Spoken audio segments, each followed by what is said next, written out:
50 años de casos de éxito respaldados con hechos y datos nos permiten hablar del aporte de la iluminación natural al envolvente inteligente, y el CEDI Falabella Future es un excelente ejemplo. El reto, un techo de mínima pendiente y el requerimiento de unos niveles mínimos de iluminación para una distribución muy específica. La solución, nuestro sistema Dome Sky fabricado en las longitudes, ancho, propiedades térmicas y lumínicas y tiempos exigidos. El resultado, entre 500 y 1000 luxes en sus 78.000 metros cuadrados, en algunos puntos casi el doble de lo solicitado. Pero ese no es el único ahorro. Contar con elementos translúcidos y aislamiento térmico les otorgó la devolución de cerca de 3.700 millones de IVA. Además, al ser un sistema fabricado en Colombia, aportó más puntos a la certificación LEED.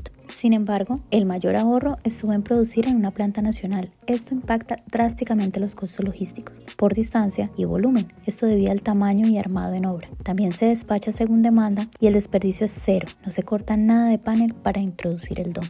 El beneficio permanente, iluminación controlada, suficiente, sin deslumbramientos y gratis. Cuenta con nuestro equipo de expertos para aprovechar la iluminación natural optimizada, sin filtraciones, sin calor y con un retorno de inversión con el cual se paga sola.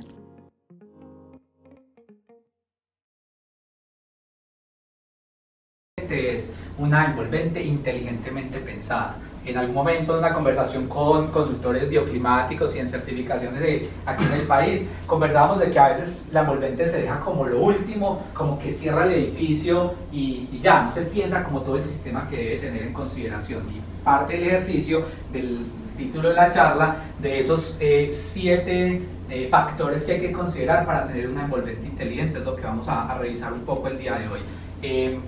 La justificación de por qué lo abordamos desde esta línea son estas 4 preguntas muy dicientes.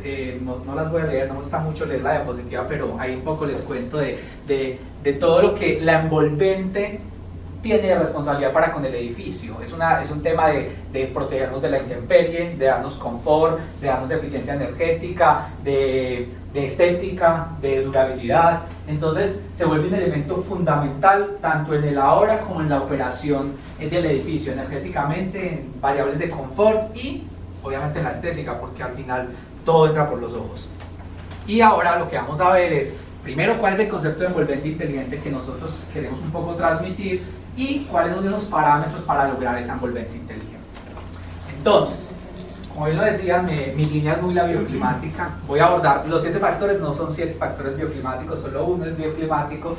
Voy a intentar abordar los otros 6 desde toda la experiencia que hemos tenido en el proceso de acompañamiento de proyectos con Exiplas, que ahí nos va a dar esa línea de entender los otros conceptos. Pero sí es fundamental entender esto desde la bioclimática, de cómo ese juego de interacción desde lo que ocurre afuera con lo que quiero que ocurra adentro. Entonces ahí hay una combinación muy interesante. ¿Qué ocurre afuera en factores climáticos, en temas de adversos de contaminación, de corrosión, y qué quiero al interior? Entonces miran que ese límite entre exterior e interior es esta envolvente y estos materiales los que nos van a determinar ese diálogo para que al interior del espacio tengamos algo que para mí es fundamental en nuestra profesión. Siempre que diseñemos y construimos, para mí lo que deberíamos de tener ahí al frente es habitabilidad, porque no es hacer edificios solo bonitos o eficientes. Sí, la eficiencia es importante, la estética es importante, pero es que no nos puede olvidar que hacemos espacios para la gente, espacios para que la gente viva, estudie, trabaje, para que habite. Y se han demostrado en diferentes estudios que pasamos entre el 89 y el 90% de nuestras vidas en espacios interiores. Y después de pandemia ese número aumentó al 92%. Mantenemos en un espacio y esos espacios los concebimos a través de arquitectura y construcción. Entonces hay una responsabilidad muy grande porque el espacio puede generar bienestar tanto psicológico como fisiológico. Y así como puede generar bienestar, puede generar malestar. Entonces se ha demostrado que un edificio mal concebido en diferentes variables puede enfermar a un ocupante, puede generarle problemas respiratorios, problemas de dolores de cabeza, cutáneos, problemas cardiovasculares. Pero así como puede generar esos problemas, que esto está catalogado como el síndrome del edificio enfermo, también podemos generar ese bienestar. Así como podemos generar un problema respiratorio, podemos generar que las personas tengan una actividad cerebral mejor, que estén más activos, y es un poco la invitación ahí desde esta línea de la envolvente pensada para el usuario. Y siempre me ha gustado este paralelo de pensar la arquitectura como una piel más del usuario. Todos nacemos con una piel y nos ponemos una segunda piel que es la vestimenta, y de alguna manera esa vestimenta va a mutar en relación al lugar donde estamos. Seguramente, como la imagen de de la segunda piel no se viste nadie en Barranquilla, o rara vez vamos a ver a alguien vestido así en un clima como Barranquilla, Cartagena o similares. Pero quizá en Bogotá sea un poco más común ese tipo de vestimenta y está ligado a esa consideración climatológica. La tercera piel, que es la que termina cobijando al usuario, debería también de mutar y pensarse en relación a esa consideración climática, digamos. Que ahí entramos y empezar a entender todas esas variables y toda esa envolvente y todas las, de alguna manera, las soluciones que tanto desde Exiplas podemos ofertar para acompañar en ese desarrollo, como cualquier otro proveedor. Acá yo pongo obviamente pues las soluciones que podemos dar. No voy a entrar en detalle por temas de tiempo, pero para ver que esa envolvente se compone de muchos elementos. No hay un solo material, no hay un solo sistema. Seguramente hay uno que me va a servir mucho para aislar, otro me va a servir para iluminar, otro me va a permitir ventilar, otro material, otro proveedor, otro producto me va a permitir controlar el sol. Entonces empieza a haber una integración de elementos, materiales y sistemas y proveedores. Entonces ahí tiene que haber una sincronía y una coordinación bien interesante. Ya entrando a lo que es esa envolvente inteligente y a esos 7 factores que hemos encontrado nosotros desde la experiencia, digo nosotros desde Exiplas, y aquí me apoyo en todo el equipo porque de alguna manera mi experticia es muy bioclimática y los otros elementos los he ido aprendiendo a lo largo de esa experiencia que hemos podido desarrollar con los diferentes proyectos. Realmente lo que nosotros buscamos con este concepto es la manera más efectiva de vestir la estructura para garantizar que todas las exigencias del usuario, del cliente final, del constructor, queden como satisfechas en el proceso. Y para lograr esto hay que considerar varios factores, no solo los climáticos y los de sostenibilidad. Digamos que este es el resumen, vamos a ir viendo uno a uno, desde la hermeticidad, estabilidad, bienestar. Mira que ese es el ítem más bioclimático de esos 7. Está la inmunidad química, tranquilidad ante el fuego y durabilidad comprobada. Todo amarrado y enmarcado en un elemento que tampoco se nos puede pasar por alto, que es la estética, porque al final sabemos que eso nos va a juzgar cuando terminamos un edificio, sobre todo en la sociedad. Todo entra por los ojos, entonces es una variable también que no podemos olvidar. Si hablamos desde la hermeticidad total, a mí me parece interesante abordarlo desde el origen mismo de la arquitectura. Cuando uno le hablan en historia de la arquitectura surge como ese primer resguardo cuando dejamos de ser nómadas y nos volvemos sedentarios. ¿Y qué hacemos nosotros como especie? Buscar cuevas y cavernas y meternos para protegernos de las inclemencias del clima. Esas primeras arquitecturas no eran ni siquiera por el hombre, era aprovechar la naturaleza, y eso fue evolucionando a lo que fueron los primeros asentamientos tipo Maloca, que algunas culturas todavía las mantienen, y empezaron a desarrollarse. Aquí no va a hacer todo el barrido histórico, pero al final sí vemos los orígenes que busca la arquitectura como base conceptual inicial, resguardo de las inclemencias del clima. Y esa hermeticidad total es cómo yo puedo garantizar que mi envolvente no permita filtraciones de agua, no permita problemas de pronto de empozamientos y de problemas de que al final lo que pase adentro sepa que sin importar si afuera llueve, hace mucho sol o lo que ocurra, adentro vamos a estar resguardados. Entonces digamos que está así, cualquier elemento de la envolvente debería sí o sí garantizarlo. Entonces ahí es donde toca que empezar a analizar cuáles son los materiales que trabajan mejor en colectivo, porque sabemos que no podemos con un solo material resolver todo un edificio, y esa hermeticidad total sí tenemos que encontrar un muy buen matrimonio entre materiales. Estabilidad estructural, este segundo elemento.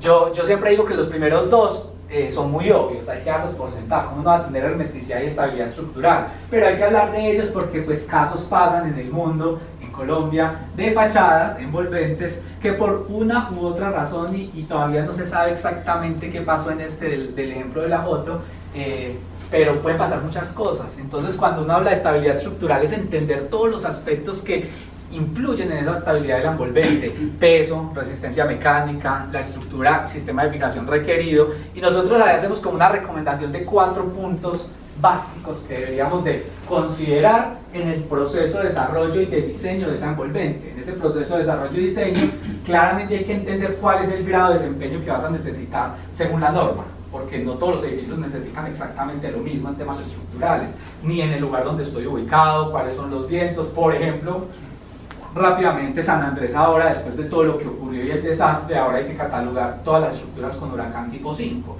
y ahora todo se encareció mucho para construir en San Andrés porque hay que responder a un huracán, que cada cuánto va a pasar, quizá cada 50 años, pero hay que diseñar para esa consideración.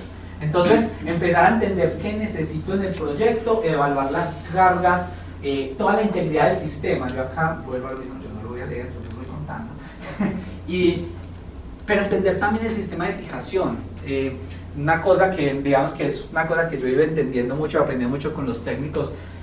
A veces por ahorrarse un poquito se buscan otros tornillos más baratos y de pronto se hizo el supercálculo de la estructura y pecamos en el tornillo por un porcentaje. ¿Cuánto pesa el tornillo en relación a toda la estructura? Entonces son ahorros que a veces ni siquiera deberíamos de intentar hacer, pero puede ocurrir. Entonces es esa visión integral de la estructura, son todos los elementos trabajando en conjunto para dar esa estabilidad estructural que requerimos en este ítem. Entramos a mi campo más tranquilo, donde más sea, aquí sí me les quedo 2 horas hablando. El bienestar. ¿Qué es el bienestar? Yo acá ya es un poco de quizá una evolución de la palabra bioclimática. Es que deberíamos de diseñar para el bienestar, y el bienestar no solo es físico, sino psicológico. Siempre hablamos de un bienestar, o el más común en el mundo es el bienestar térmico o el confort térmico. Todo el mundo ha escuchado eso alguna vez. Poco a poco hemos integrado el lumínico, digamos Exiplas es del que más nos han escuchado hablar seguramente cada vez que nos sentamos a conversar, es nuestra línea principal de trabajo, es a cómo acompañar ese confort lumínico. Y el confort acústico solo realmente uno lo escucha cuando está diseñando un auditorio o un elemento muy específico, pero es que el confort acústico aplica absolutamente para todo. ¿Quién ha intentado dormir en un apartamento al frente de la NQS? Seguramente si su sistema de ventanería no está bien diseñado no vas a poder dormir o descansarás muy mal. Entonces empezamos a tener esas variables. Y la otra que se volvió famosa en pandemia, la calidad de aire. Es como el confort integral son esos 4: lumínico, térmico, acústico y la calidad de aire interior. En pandemia se volvió famoso, porque entonces ahora todo había que superventilarlo. Nos dimos cuenta que recircular aire no era la mejor solución, porque si allí tosía alguien, el de aquí se enfermaba porque el aire empezaba a combinarse. Entonces empezamos a entender que ventilar los espacios es algo bien importante. Se hizo una investigación en Harvard muy interesante en esta de calidad de aire interior, de las concentraciones de dióxido de carbono, y evaluar cómo un edificio puede responder bien a esta dinámica, y se encontraba que había un edificio verde, bueno, bien pensado, ventilado, con aire acondicionado por la consideración, tenía un flujo de ventilación natural en algunos momentos del año cuando el clima lo permitía, y evaluaron cuál era la respuesta cognitiva de los usuarios en ese edificio para 4 pruebas de factor cognitivo, entre esas memoria, resolución de conflictos, Máster en Arquitectura y Sostenibilidad. Cuenta con herramientas de diseño y técnicas de control medioambiental de la Universidad Politécnica de Cataluña. Actualmente es la directora de proyectos de Efecto Hábitat. También ha realizado artículos y publicado en revistas especializadas, como por ejemplo en el 2019, sobre las envolventes eficientes de la relación entre condiciones ambientales, espacios confortables y simulaciones digitales. Le damos la bienvenida a Natalia, que va a hablar hoy acerca de, más allá de la envolvente, descubriendo el potencial de los materiales en la licencia arquitectónica. Bueno, buenos días a todos. Es un placer estar acá hoy con ustedes en este espacio. Caro me pidió, digamos, reinventarme un poquito en esta conferencia, espero que salga bien. Me dijo, no le vaya a hablar tanto de cosas técnicas porque todos son técnicos. Entonces intenté hacer como una mezcla de cosas, también desde el punto de vista arquitectónico, que siento que a veces se va dejando de lado cuando nos metemos a hablar netamente de productos. Entonces, bueno, la charla que les voy a dar se llama Más allá de la envolvente, descubriendo el potencial de los materiales en la eficiencia arquitectónica. Me parece importante hablar primero qué es envolvente y pues cuál es, o sea, porque hoy en día se dice envolvente y cuál es la diferencia con las fachadas y las cubiertas, ¿no? Como esa envolvente se ha vuelto un espacio dinámico, diferente a una fachada que, como su nombre lo indica, viene de facies en latín, que es cara o rostro, ¿sí? Y como la envolvente ahora es dinámica y se convierte como en ese punto de conexión entre las variables medioambientales, tecnológicas y funcionales. A mí también desde la arquitectura me parece muy importante que, aunque la envolvente obviamente nos define un confort térmico, lumínico, etc., también es esa conexión entre el interior y el exterior y la separación con el entorno, que establece también unos paisajes visuales, digamos la ventana como tal del interior al exterior, pero también unos paisajes visuales del edificio como tal, que a mí eso me parece muy interesante dentro de un ámbito urbano, ¿no? Como cada edificio actualmente casi que es un logotipo un poco que se vende dentro de una ciudad y que establece también una comunicación hoy en día comercial sobre lo que se quiere vender como tal el edificio.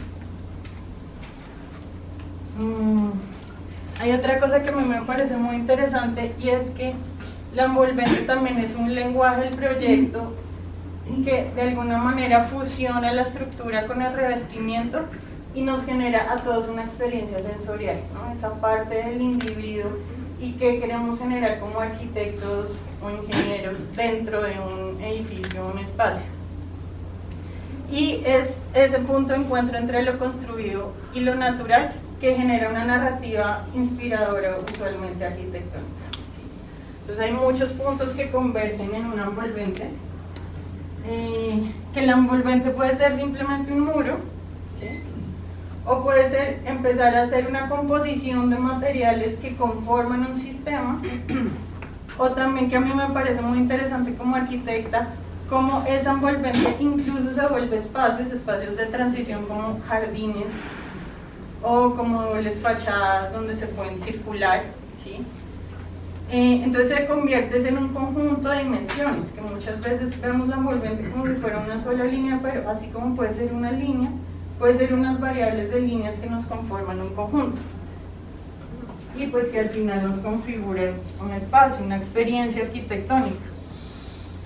Entonces la envolvente se convierte en un componente fundamental y que al final que busque, eso ya hablando más como bioclimática, o potencializo o mitigo las variables climáticas del entorno, ¿sí? Que quiero lograr con esa envolvente. Para eso, ¿qué tengo que entender? Pues tengo que entender muy claramente cómo es el entorno. Entonces acá pongo una gráfica, así como intentar hacer como un resumen bioclimático de qué deberíamos tener en cuenta, que va trazado por factores climáticos, ¿sí? Si estoy en calor o estoy en frío, en un clima cálido o en un clima frío, siempre pues buscando llegar al confort. Va trazado por unas estrategias, por unas implementaciones y eso nos lleva a escoger los materiales óptimos, ¿sí? ¿Por qué pongo transversal la iluminación natural? Porque pues la iluminación natural siempre se debería potencializar en cualquier proyecto que estemos haciendo, en cualquier clima que estemos haciendo. Bueno, a excepción obviamente si es un auditorio, que digamos es el caso donde no se permite entrar luz natural, pero el resto en todos. Y más nosotros que estamos en una zona tropical sobre el Ecuador, que tenemos 8 o 9 horas de luz, que no deberíamos pues tener durante el día iluminación artificial prendida. Entonces desde las estrategias de clima cálido debemos ventilar, tener un control solar, estabilizar y controlar las temperaturas. ¿Con qué estrategia se puede lograr esto? Con efectos chimenea, con muros ventilados, con control de radiación solar y con aislamientos. Y en clima frío debemos buscar aporte de calor, energía solar, almacenamiento de calor y evitar las pérdidas térmicas, sobre todo nocturnas y en la madrugada, que es cuando hay más pérdida térmica en la envolvente. ¿Cómo lo podemos lograr? A través de claraboyas captoras, de muros captores, de invernaderos adosados y de aislamientos nocturnos, ¿sí? Esto me da pie pues para pasar a hablar de materiales. Digamos que en la oficina, pues después de trabajar muchos años, hemos como identificado o lo categorizamos así nosotros, 3 grandes temas: los materiales tradicionales, los de vanguardia y los materiales innovadores. Estos son los tradicionales, que son los que más utilizamos en la construcción en Colombia, con los que todos estamos familiarizados: concreto, ladrillo, madera, yeso, drywall, bloques de hormigón, aluminio, los vidrios bien sencillitos, 4 milímetros o 3 milímetros, teja de barro, teja de PVC, teja de zinc, cemento, caucho, asfalto, entre otros. Se categorizaron ahí las tablas por material, la implementación, la conductividad térmica, el aislamiento térmico y alguno que otro que tiene transmitancia lumínica por ser un elemento translúcido y pues una pequeña ilustración. Los otros son los de vanguardia, que corresponden a materiales que han evolucionado con su uso habitual, como los vidrios dobles, los vidrios con cámara de aire, los concretos con agregados livianos, el yeso cartón, el poliéster en fibra de vidrio, el fibrocemento, los policarbonatos, el acero galvanizado, entre otros. También pues están categorizados de la misma manera, el material, su implementación, si es cerramientos, muros, revestimientos, aislamientos, la conductividad térmica, el coeficiente de la transmisión luminosa y pues una ilustración. Y por último, que a mí me parece muy interesante, son los materiales innovadores, que ofrecen impactos positivos. Obviamente son de tecnología pues, de punta. Lo último que hay, Juan nos habló ahorita de uno que también les voy a nombrar. Son materiales que lamentablemente pues todavía no nos han llegado a nuestro mercado, pero que sería pues muy interesante que de alguna manera los podamos traer. Digamos que esto que les voy a mostrar ahorita fue más un análisis que se hizo desde la academia, porque yo también soy docente de pregrado y posgrado, de cómo podemos investigar y traer un poco a colación de pronto en algún proyecto se puede implementar. Entonces, poliestireno expandido, que pues ese sí lo hemos oído, aluminio poroso, aerogel de polietileno, el ETFE, que el ETFE es un poco más conocido, lo hemos visto en ciertos proyectos, ahorita lo van a ver en foto, vidrios con paneles solares, que es una tecnología que yo creo que ya casi va a salir. Yo creo que próximamente los celulares se van a cargar así a rayos sol, concreto translúcido, materiales de cambio de fase, que Juan nos habló ahorita, el hormigón biológico, que todavía no está en venta, pero hay muchos estudios sobre hormigón biológico, pues entre otros, ¿sí?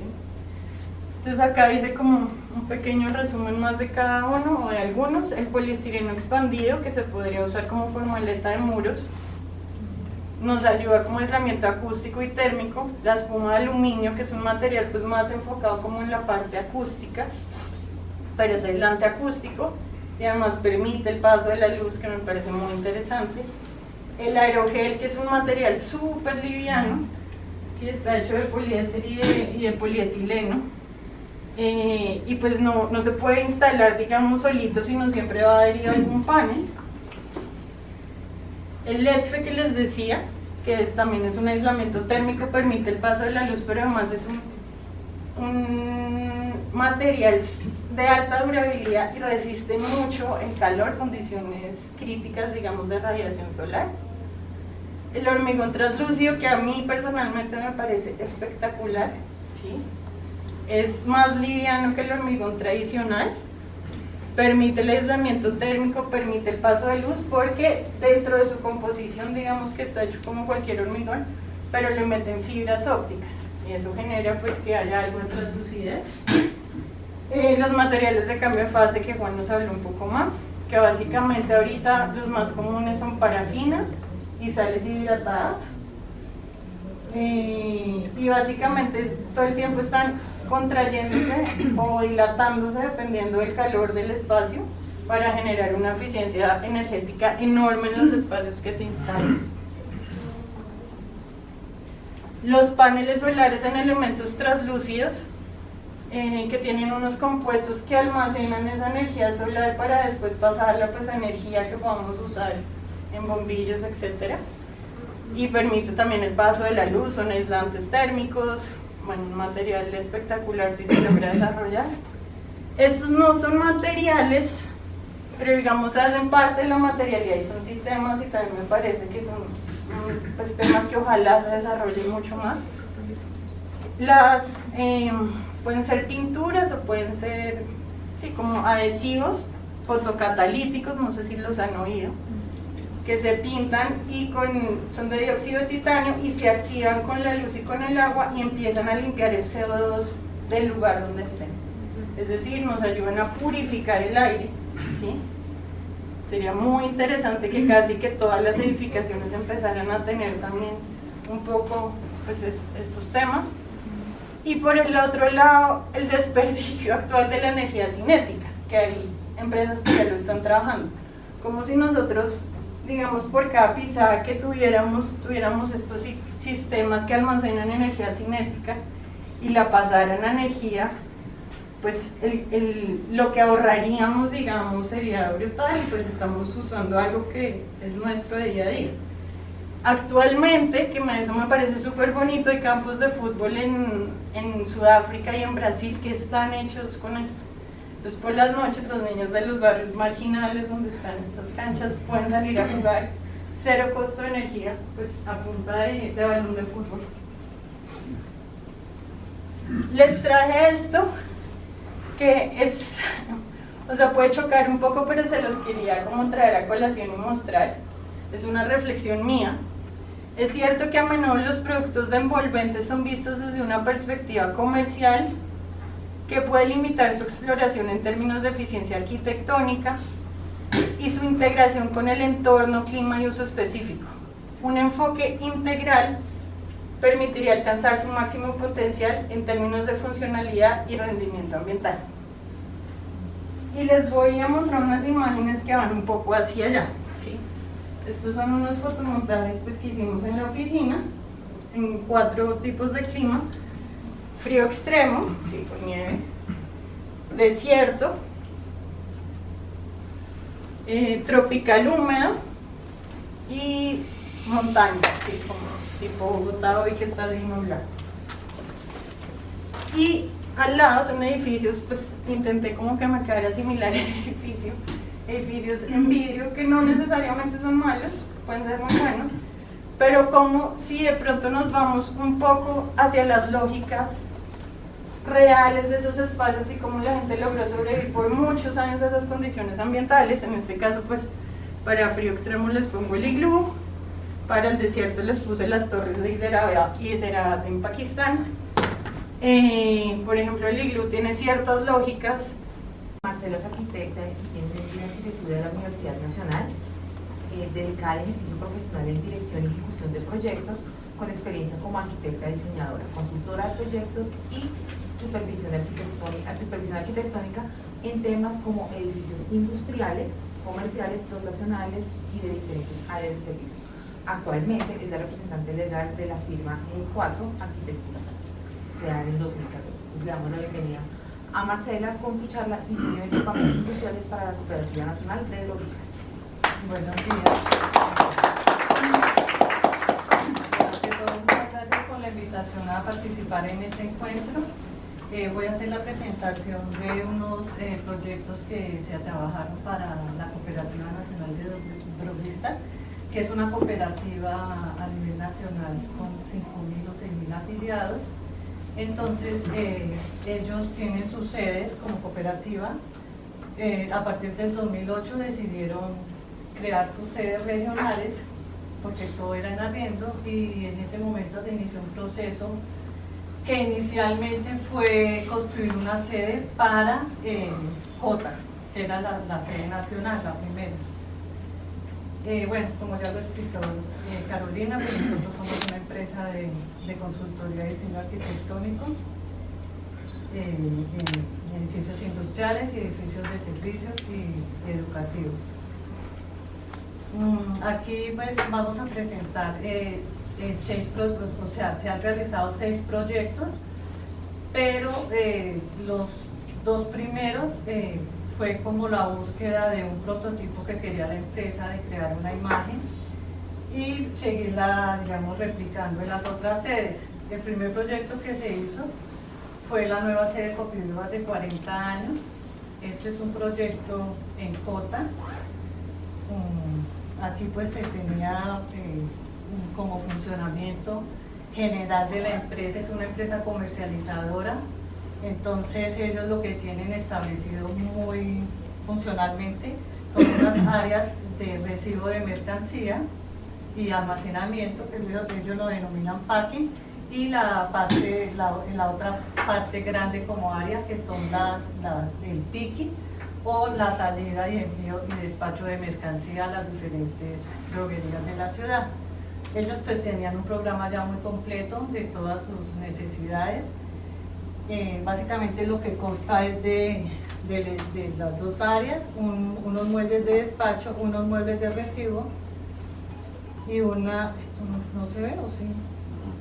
No. No, se refleja por el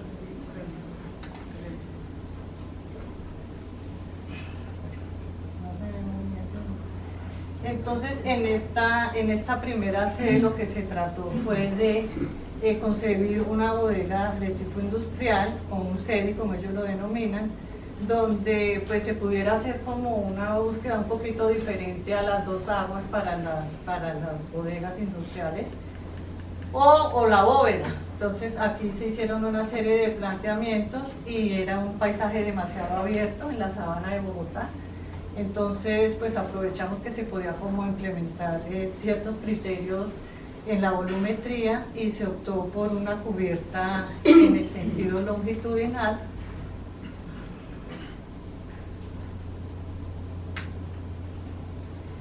Se optó por hacer un planteamiento con este tipo de cubiertas y de fachadas a partir también de una estructura metálica. Aquí, por ejemplo, observamos que se trabajaron diferentes alturas por el mismo funcionamiento que se requiere, porque las bodegas de almacenamiento requieren 20 metros o 15 metros en este caso, y las bodegas de despacho son más bajitas. Aquí se tuvo un poquito de complejidad, fue la estructura pues se dejó fuera del edificio, se quería concebir una estructura que no tuviera, que se reflejara para su interior. Por solicitud del cliente tocaba dejar unas paredes lisas y con la mejor asepsia que se puede, ya que allí almacenan bastantes medicamentos. Entonces se planteó una estructura metálica con unas cubiertas que iban en el sentido de la luz, y se buscó siempre de tener como objetivo principal mucha iluminación natural, porque pues, en ese momento el consumo eléctrico era muy grande, entonces querían pues que la bodega fuera bastante luminosa. Entonces las cubiertas se levantaron y se dejaron en la parte de ahí las iluminaciones.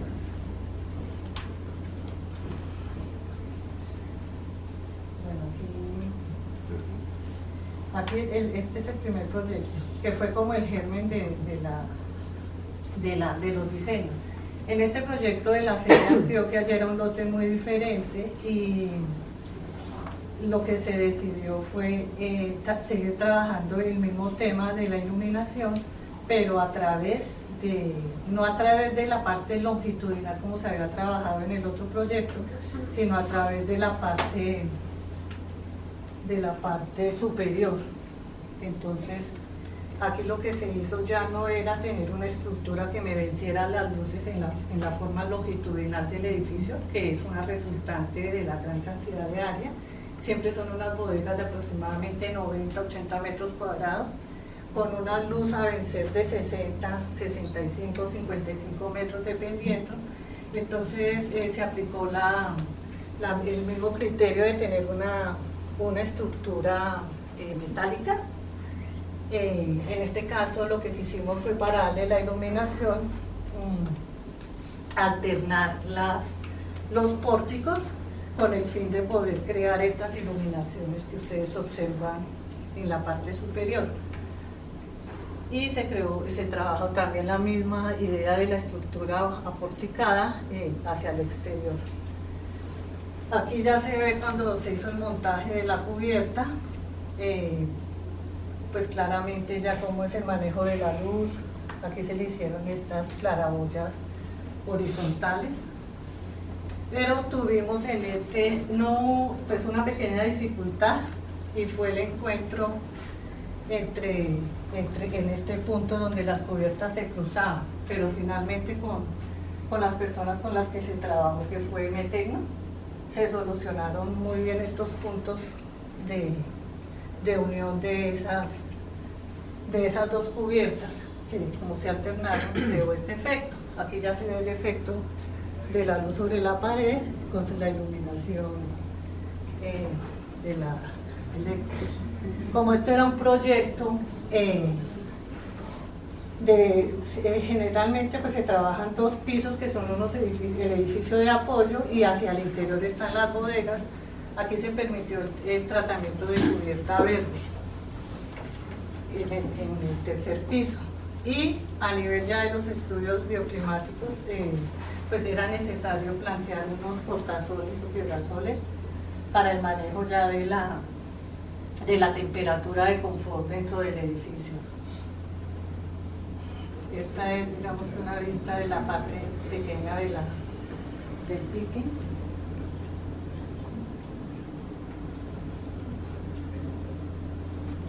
En este proyecto que voy a presentar a continuación, que es el proyecto de Cali, es, digamos, el germen y el resumen de las exploraciones.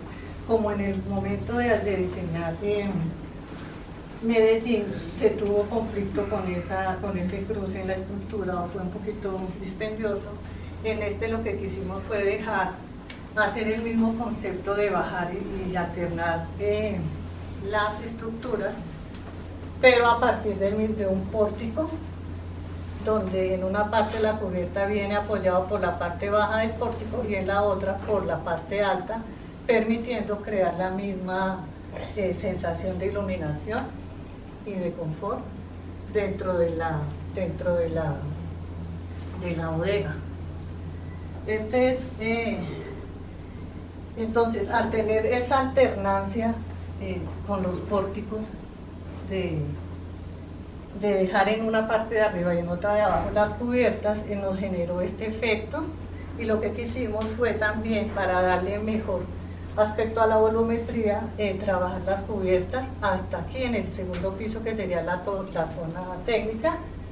Esta es la parte del picking y esta ventanería que se creó ahí, estos proyectos, para crear un efecto también de doble, un panel transparente y el otro opal. Entonces se crea ahí también un efecto de iluminación y tener bastante limpieza en estas cubiertas, de tal manera que no tuviéramos inconveniente en su montaje.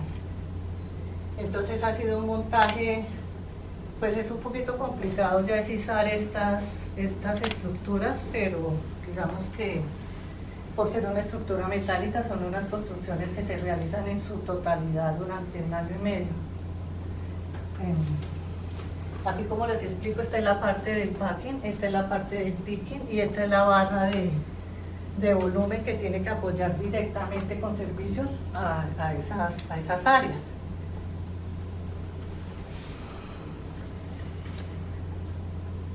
También se está utilizando ahorita la implementación de paneles solares encima de esa cubierta, pues por la necesidad de la eficiencia.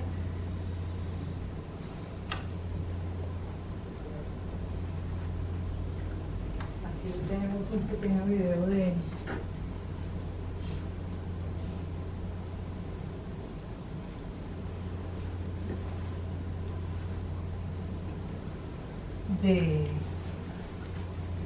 del proyecto de Cali.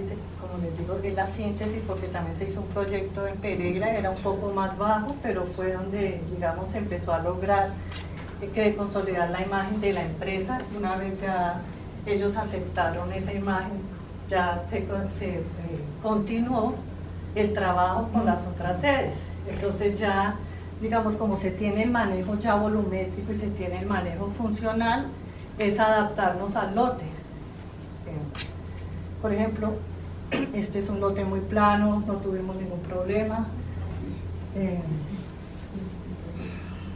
Pues yo no les estoy mostrando fotos del interior casi, pero bueno, aquí tengo unas poquitas fotos, les iba a mostrar. Una pregunta, arquitecta. Sí. Ay, perdón. Sí, ¿Se señor. puede hacer ya? Pues si quieres, sí, ¿por qué no? No, es que estaba viendo que, digamos, ese es totalmente cerrado, ¿cierto? No tiene Sí, señor, ventilación. por condiciones de Porque la es que ya el parte de tema de la ventilación quema, mecánica, por la evitar quema de el caña es polvo. una embarrada. Sí, señor, allá la quema de la caña, inclusive este lote antes era el caña. ¿Sabes qué Sí, llama? sí, cañaduzal. Cañaduzal. Sí, Sí.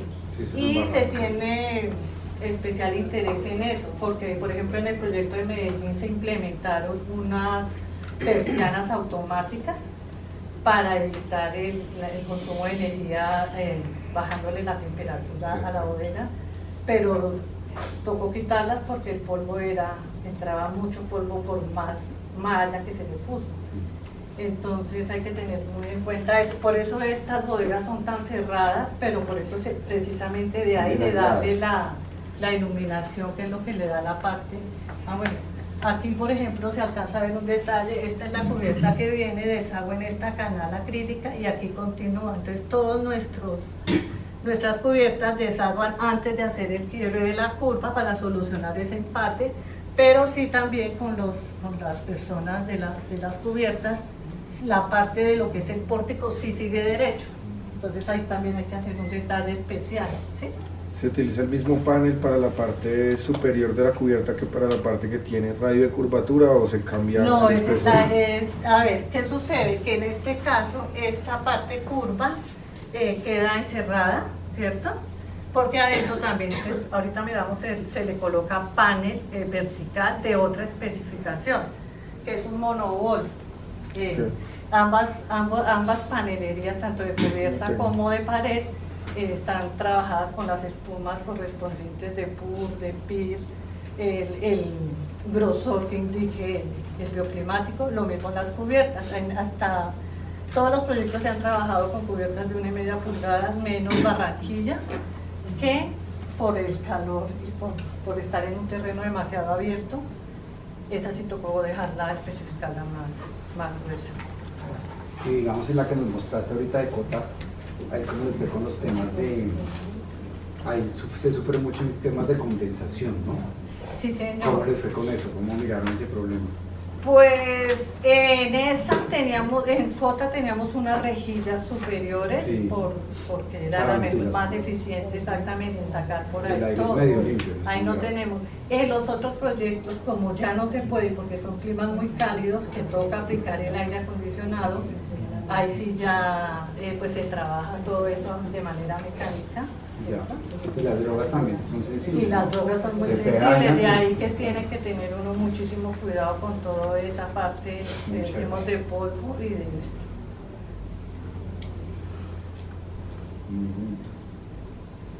Esto pues es un efecto, esto todavía no se había terminado, hasta ahora estaban montando, falta pues todo, pero ya se ve la idea de descolgar los techos que se vean como flotando un poco y las iluminaciones.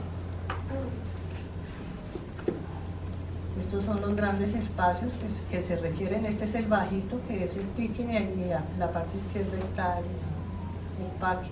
Y aquí podemos, esta foto la puse porque aquí podemos observar la estructura de soporte de la parte curva. Estas partes curvas también las hacen en las diferentes empresas, o aquí en Colombia o Metecno, por ejemplo, en Chile, que Sí. creo que ahora ya tiene la planta acá. Y todo esto es... las partes, digamos, que se ven de esto son panelería Metecno, y se tiene una base de un muro de concreto, ¿sí? Que es el que le da la vuelta y de donde arranca o donde muere esta cubierta. Porque en el primero que hicimos, que fue Pereira, bueno, no me acuerdo, habíamos dejado esta cubierta curva aterrizando muy arriba y se vio un poco extraño esto con una panelería y después el muro. Entonces, a partir de los otros proyectos, y aquí pues ya es propiamente la instalación, como vemos las correas y las vigas de soporte, la curvatura y la ventanería en policarbonato. Esto, digamos, es una vista aérea de todo, como los equipos del aire acondicionado, que toca perforar la cubierta, pero también se han tenido unas soluciones excelentes y nunca hemos tenido problemas en esos puntos de cruce.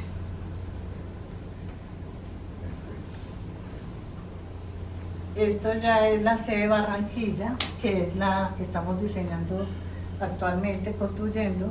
Aquí también por especificaciones del bioclimático, la cubierta la propuso Blanca para bajar de la carga calórica ahí y que transmitiera más calor. Como les decía, aquí también ya es el mismo patrón, ¿sí?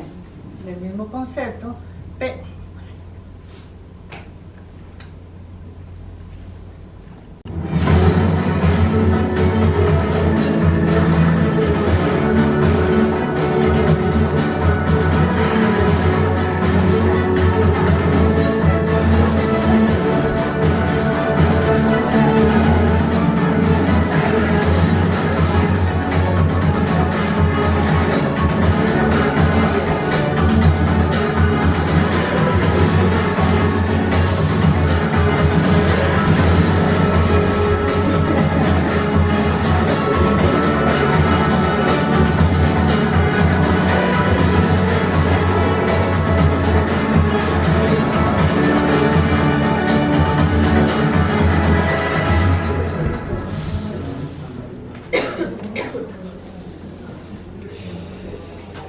Para continuar con nuestro evento el día de hoy, vamos a empezar con el conversatorio de impacto sobre el proyecto de bienestar de eficiencia energética y beneficios.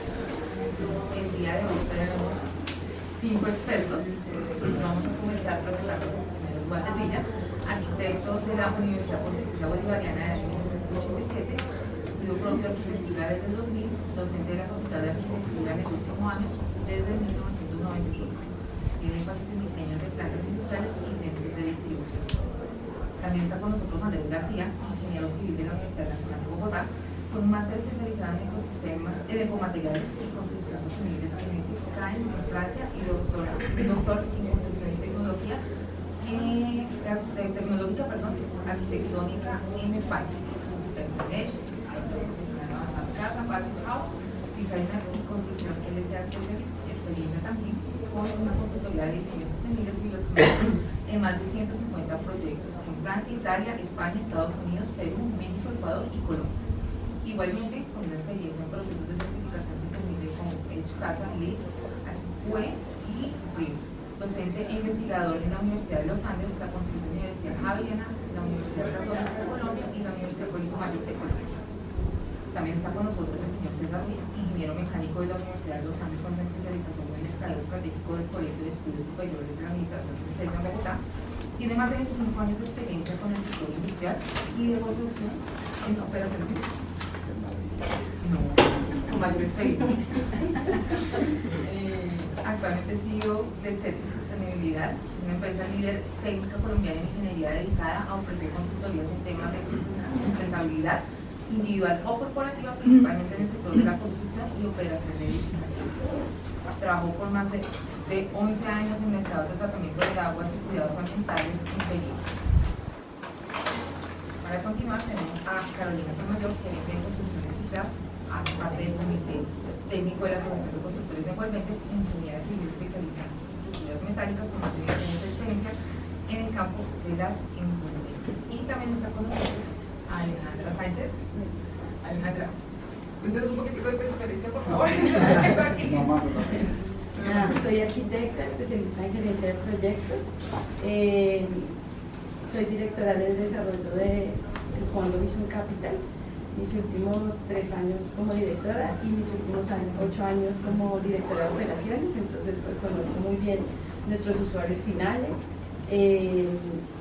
Y pues ahora quiero acompañarlos en este conversatorio con nuestro proyecto magno, que es el SEDI Future, que es nuestra bandera desde Vision, y pues prestos a seguir trabajando de la mano con todos los contratistas, asociados del gremio, y muchas gracias. Para poner un poco el contexto al público que nos acompaña hoy, vamos a hacer un pequeño video acerca de este proyecto y ya vamos a comenzar. Vamos a el conversatorio.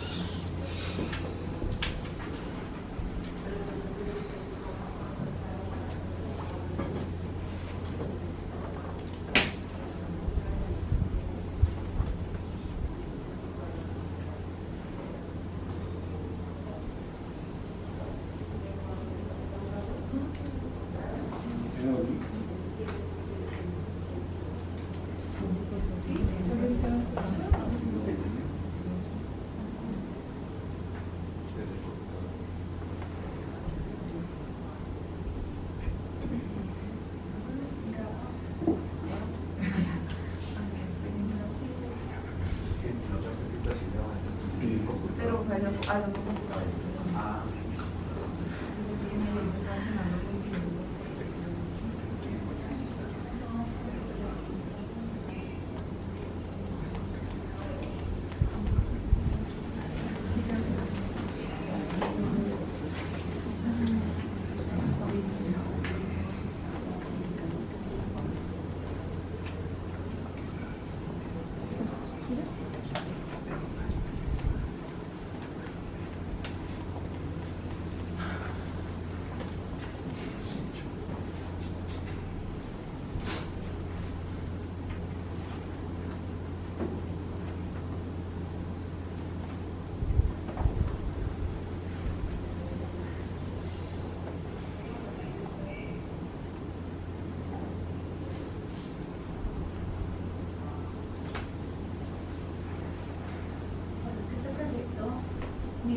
tamaño, o sea, la dimensión en cuanto a las áreas, y se hizo en tiempo récord. Fueron 3 meses, ¿cierto?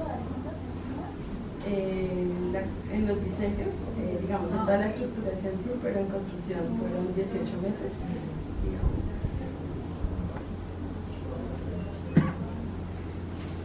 Acá vale la pena aclarar que si bien fueron 18 meses de construcción, nuestro usuario final, que es Falabella, entró, que eso fue reto para nosotros que venimos a hacer muchos BTS, que entrara 6 meses antes de la entrega, hacer toda su intralogística. Entonces prácticamente el proyecto se tenía que tener listo 6 meses antes, pues en su mayoría.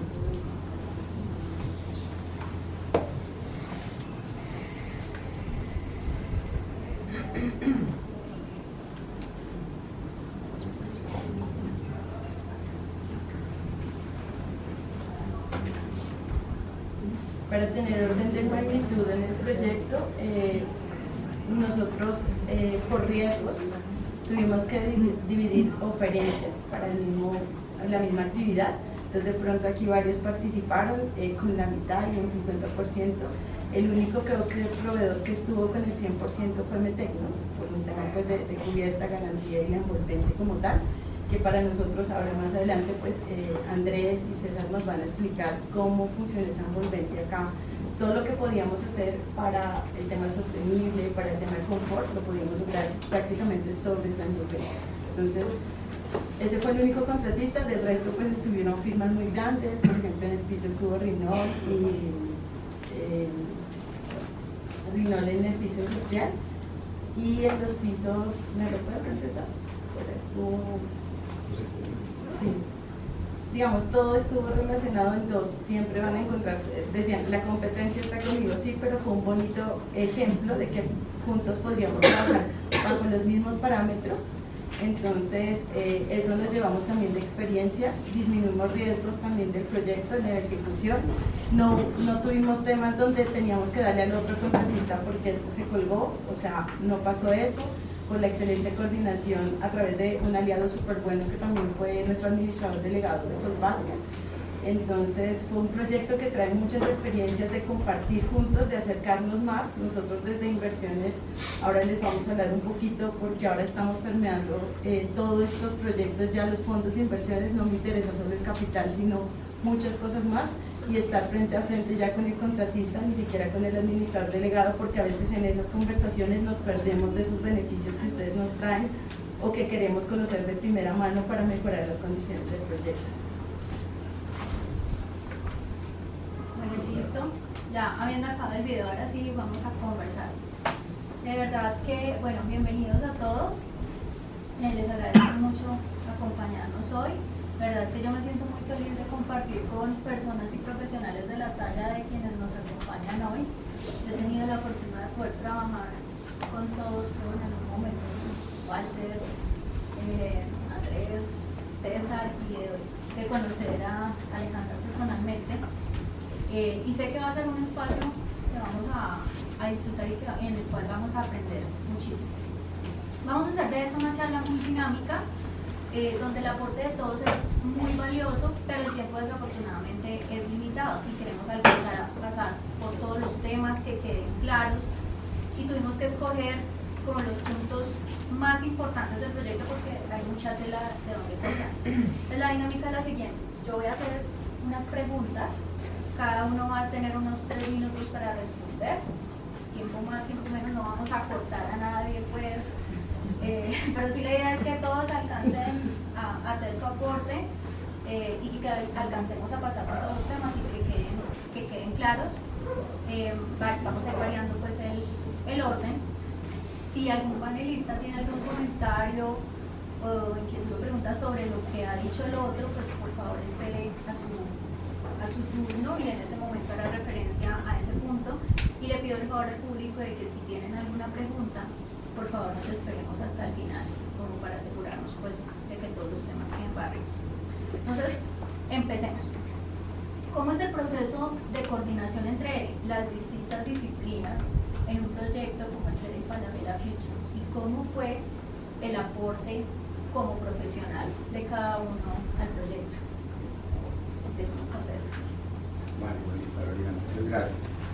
Sí, definitivamente, como ustedes se pueden dar cuenta, este no es un nene pequeño, es un nene bastante grande que tenía unos desafíos gigantescos, como lo expresaba Alejandra, y requería de un trabajo de coordinación diferenciado.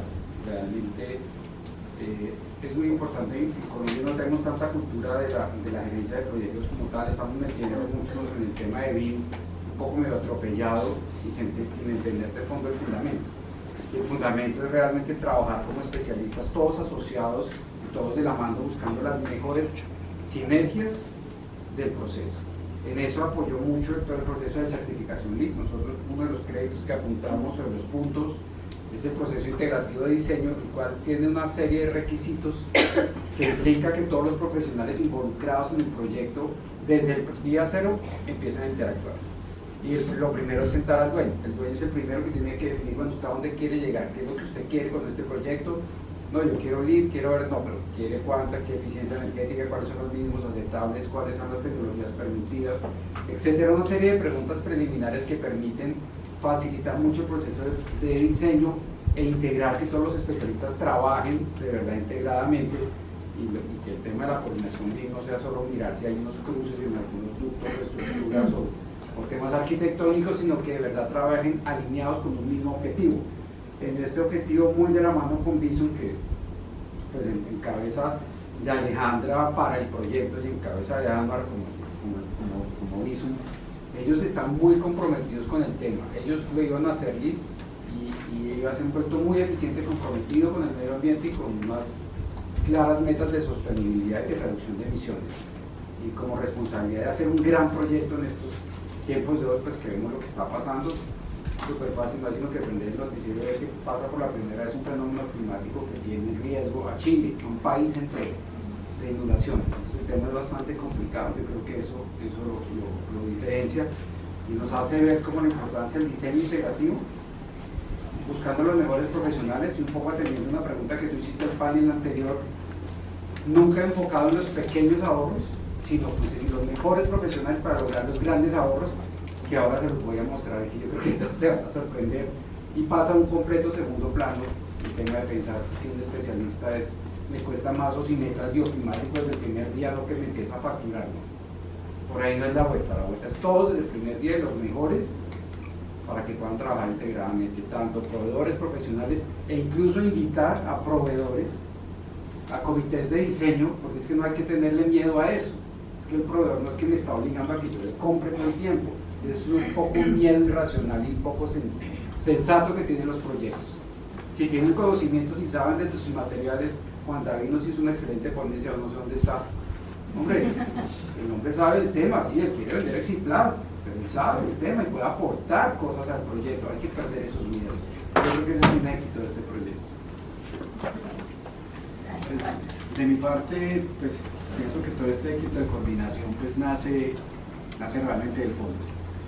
Ahorita Natalia decía, cuando estaba exponiendo, decía que a nosotros los arquitectos siempre nos llaman como en el tercer punto, cuando es el 4. En este caso, el llamado fue desde el punto 0. De hecho, el ejercicio empezó buscando predios.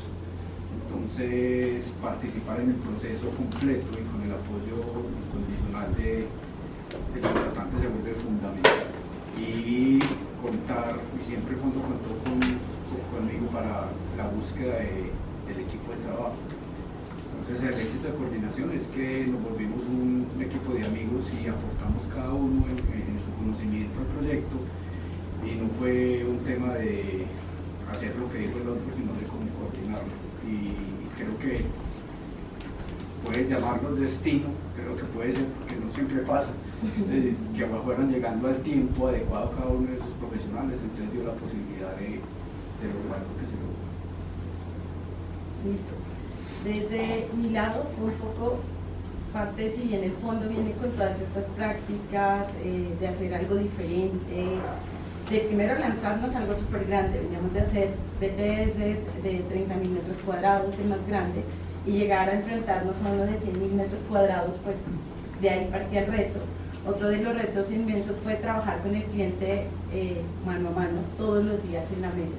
Eso es un reto donde tú aprendes mucho de logística, todo lo que trae, pero también es un reto decisorio bastante fuerte, el modelo de negociación desde el fondo también fue algo totalmente diferente, nunca lo habíamos hecho, donde tú pactas un global fijo y al final tu valor de canon de arrendamiento es X, pero aquí pues veníamos de una pandemia, todo el tema del incremento en los aceros, en todas las materias primas, pues no nos dejaba tan tranquilos irnos con ese valor fijo y le dijimos, oiga, a nuestro cliente, hagamos este proyecto juntos y el valor de su canon va a ser un porcentaje de lo que cuesta el proyecto.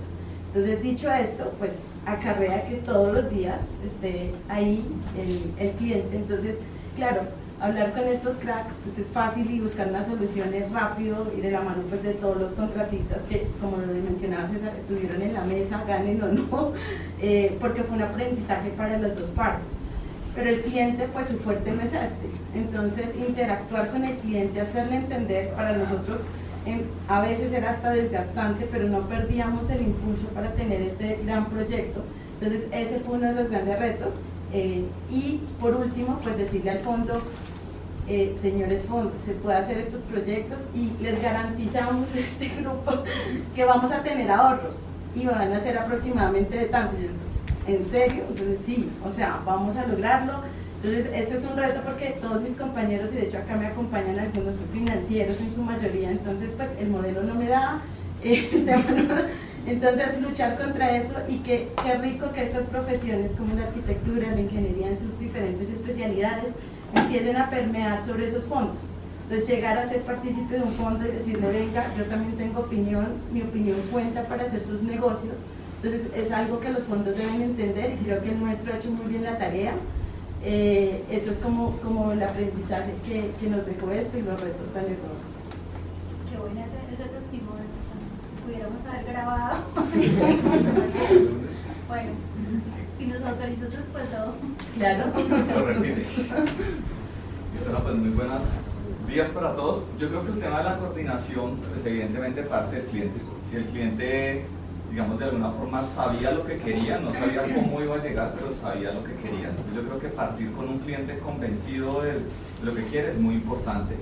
Ya el proceso de coordinación, digamos que sí, a veces uno cree que a veces en algunos proyectos tan grandes uno como que, mejor dicho, la relación o la interacción es más bien poca. En un proyecto como esto sí fue casi semana a semana, y era semana a semana, casi que desde el primer día hasta el último día. Sí, desde el diseño, la coordinación, por ejemplo, nosotros con arquitectura, desde el equipo bioclimático con arquitectura, con los proveedores, con las especificaciones, con los problemas que hubo de pandemia, con el cambio de las especificaciones. Entonces yo creo que siempre fue como esa retroalimentación del trabajo semana a semana. No pensar que muchas veces los informes o las ingenierías es un documento o un plano que se entrega, sino que es un proceso que se va desarrollando durante un largo periodo de tiempo. Es más, si uno se pone a pensar, creo que duró hasta más tiempo el diseño que la construcción, y yo creo que la clave del tiempo de la construcción fue que se detalló mucho en fase de diseño, ¿sí? Se especificó, se revisó y todo el mundo estaba como muy pendiente en el día a día en resolver las inquietudes, que claro, que a veces eran inquietudes que en un proyecto por lo general pueden tomar 2 o 3 semanas, en un proyecto como estos eran 24 horas, 48 horas, respóndame porque tengo que pedir el material y son miles de metros de cuadrados, entonces toca tomar decisiones muy rápidas. Yo creo que esa fue como el éxito de la coordinación, por ejemplo, desde el punto de vista bioclimático. Yo quiero aprovechar de pronto unos minuticos más porque que de pronto la gente pueda, aprovechándote bien, alcanzar a entender un poquito el rol del bioclimático dentro del proyecto, que César nos alcanzó a contar también el tema por el lado de CETRI, de la certificación y de la parte de incentivos tributarios que ahorita entraremos más a fondo, pero desde la bioclimática pues tuvo un impacto altísimo. Entonces creo que sea la oportunidad de que no lo pueden llevar a cabo. Sí, claro, pues digamos que de entrada teníamos una premisa que era un proyecto de 100.000 metros cuadrados que iba a hacer certificarse LEED y querían, digamos, los más altos estándares, ¿sí? Teníamos nomás las dimensiones, que es casi 100 metros por 95, o sea, a veces uno lo ve en la imagen y cuando lo ve en el modelo, 100 metros por 95 termina siendo un monstruo de proyecto. Entonces, por ejemplo, desde la simple definición al comienzo, por ejemplo, en los cálculos nos daba que el proyecto necesitaba tener una lucarna o varias lucarnas en el centro, y cuando planteamos Lucarna, arquitectura y estructura, dijeron no, nada de Lucarnas, acá no podemos porque tenemos una pendiente al 2% y las Lucarnas saquémosla, pero garantice una adecuada ventilación. El cliente tenía unos requerimientos de renovación muy altos. Cuando llegó el tema del COVID volvieron y preguntaron, por ejemplo, oiga, el proyecto se está garantizando buena ventilación, si metemos 200 personas, 2000 personas, sí, no se preocupe. Entonces, por ejemplo, ese fue uno de los primeros, trabajar todo el tema de la renovación de aire, porque es una bodega que garantiza muy buena renovación de aire con rejilla en fachada y con unos extractores que se alcanzan a ver en la imagen, que son como esos elementos largos, unos extractores por gravedad. Digamos que este es como todo el sistema que está, ¿sí? Y claro, digamos, muchas veces uno coge y lo pone y dice, pues, que se quedó, arquitectura lo puso, después llegó estructura y dice no me cuadra, después llegó Metegro y no me cuadra con la teja, después llegó el de la red contra incendio y no me cuadra. Entonces claro, se vuelve un aprendizaje, o sea, casi que era corriéndola un 50 centímetros, un metro para allá, si da, no da, hay que garantizar el estándar. Entonces, por ejemplo, el tema de la ventilación fue un tema complejo. En el tema de los aislamientos, a veces, digamos, en algún momento se dijo, no, pues coloquémosle una fachada standing sin sencilla y miremos de pronto un aislamiento súper pequeño en cubierta. Porque claro, pensar uno a veces en aislamientos de 60, 80, 40 en un proyecto de estos, pues de entrada decían, no, se tenía que ir con, digamos que alguien comentó, vayámonos con sencillo y eso funciona. Entonces, desde nuestro punto de vista, por ejemplo, hacer todos los escenarios, ¿qué pasa si yo me voy sencillo en fachada y en cubierta? ¿Qué pasa si le pongo 17 y sencillo? O sea, se hicieron como 50 escenarios para demostrarle al cliente que evidentemente necesitamos aislar, y los aislamientos terminaron siendo 60 en cubierta y 40 en fachada, ¿sí? Y es un panel ubicado en la sabana de Bogotá que adicionalmente tiene una cubierta de pego por encima. Entonces digamos que a veces como que entender, oiga, eso no estará sobredimensionado, no será que tenemos que de pronto bajarle. Se hicieron absolutamente todos los escenarios posibles para demostrarle al cliente. Por ejemplo, a veces le preocupaba que en la estantería multinivel a 14 metros o 12 metros, ¿qué temperatura se iba a tener ahí el día más caliente del año? Pues se le hizo la simulación. Es más, por ejemplo, la temperatura se llevó al año 2030, al año 2040, pues porque él quiere conservar este activo. Y el objetivo no es diseñar un edificio para el hoy o como podría funcionar para los próximos 10 años, sino para los próximos 10 o 20 años. Entonces todo eso, digamos que se trabajó, digamos que yo creo que se rompieron muchos paradigmas. Y otro, por ejemplo, fue el tema de la iluminación. Entonces, espérame un poco porque ya ahorita en la siguiente pregunta vamos a detallar un poquito más sobre esas estrategias para que no se nos empiecen a traslapar. Bueno, listo. Ahora sí, entonces, si me podrían explicar cómo las estrategias pasivas y una envolvente eficiente contribuyeron al logro de los objetivos sostenibles y de desempeño de la edificación. Entonces, pues yo iba a cambiar el orden de justo que pues digamos que no, y la envolvente es eso, digamos que el tema de ventilación, digamos que es un tema tanto de que a veces en estos proyectos puede ser que la mejor ubicación de una ventilación puede ser a 1 metro, pero pues a 1 metro tengo yo un muro, o sea, es como jugar primero desde el punto de ventilación, cuál es el tamaño, la ubicación, coordinarla perfectamente. Obviamente que si uno mira de pronto al interior hay unas zonas, no todo es bodegaje, hay unas zonas administrativas, Falabella quería un showroom, mejor dicho, hay unas cosas al interior de la bodega que no todo es almacenamiento, entonces digamos como que trabajar muy bien de la mano de eso. La definición del aislamiento en fachada y en cubierta y hasta dónde va. ¿Qué otra cosa? Y el tema de la iluminación. Por ejemplo, el tema de la iluminación se partió, por ejemplo, al comienzo con digamos que con sistemas de cubierta translúcida, pero claro, cuando se dijo 2%, pues desechadas todas las cubiertas translúcidas. En ese momento se trabajó con domos, pero era un domo que era, por ejemplo, importado, y se trabajó con el contratista, con las medidas del domo, se encontró un porcentaje. Es más, si uno alcanza a ver todos esos punticos negros, se alcanzó al detalle de trabajar con el cliente, que es Falabella, con el layout de Falabella, para que cada una de las lucarnas coincidiera, por ejemplo, con los corredores de la estantería multinivel, de los diferentes, digamos que ellos tienen pues, muchos tratamientos al interior, y se logró eso. Se logró desde el punto de vista de iluminación con todo el tema de que se desarrolló con los domos, que eso es otra historia de pronto que la contamos más adelante porque hay unos cambios súper importantes. No. Por ejemplo, se desarrolló, como decía Alejandra, con un contratista porque pues claro, tocaba uno casi, no es el diseñador el que dice el porcentaje es este y el domo tiene que ser este, sino que uno se tenía que acomodar a lo que estaba en el mercado por el tiempo. Entonces encontró un contratista, ¿sí?, que proveía un panel, un domo, se estableció el porcentaje, la ubicación perfecta. Cuando ya comenzaron que los tiempos de entrega y averiguar el tiempo de que tenía que llegar ese producto a Colombia, la disposición, la disponibilidad y el tiempo, pues, no le estaba dando aviso, no daba. Entonces, ¿qué hacemos? Si importamos no se puede, ahí llegó por ejemplo Metecno y nos puso a otro contratista, no, yo tengo otro de Argentina, nos sentamos, él tenía otro domo, se remoduló toda la fachada, toda la cubierta, perdón, y después cuando los tiempos, tampoco da. Entonces, menos mal que por ejemplo acá una cuña apareció Exiplas, digo, oiga, pues yo hago cubierta pero no hago domos, desarrollémoslo, pensémoslo y a ver qué se puede hacer.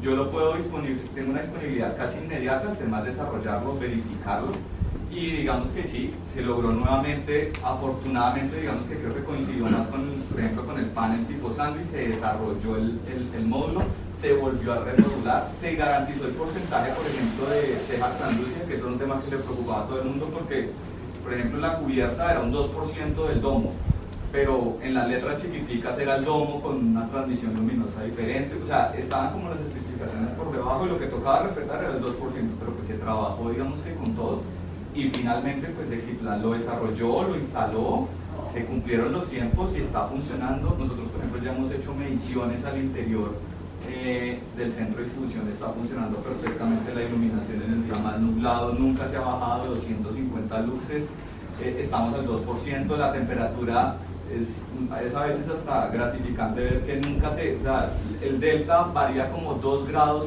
entre el día más frío y la tarde más caliente, al interior varía 2 grados, a 7 metros y a 14 metros, entonces digamos que finalmente se logró un muy buen proyecto y pues digamos que fueron retos muy grandes y por ejemplo se desarrolló la industria, digamos que buenos profesionales desarrollaron buenas ideas, se dieron soluciones rápidas y se consiguió el proyecto.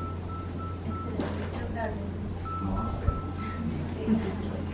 Complementando un poquito a Andrés y para no alargarnos, yo siempre les voy a transmitir del lado financiero para que los fondos sigan siendo partícipes de esto. Andrés decía, no estamos desesperados por el tiempo, también consulta nosotros. Yo, como lo decía en el fondo, también tenemos que impulsar la industria colombiana. Entonces, vamos, esto, si ustedes ven este CDI, ustedes quedan impactados cuando lo ven presencialmente. Esto, y nos pasaba comentando mucho, esto es importado, esto no, yo no, es producto nacional.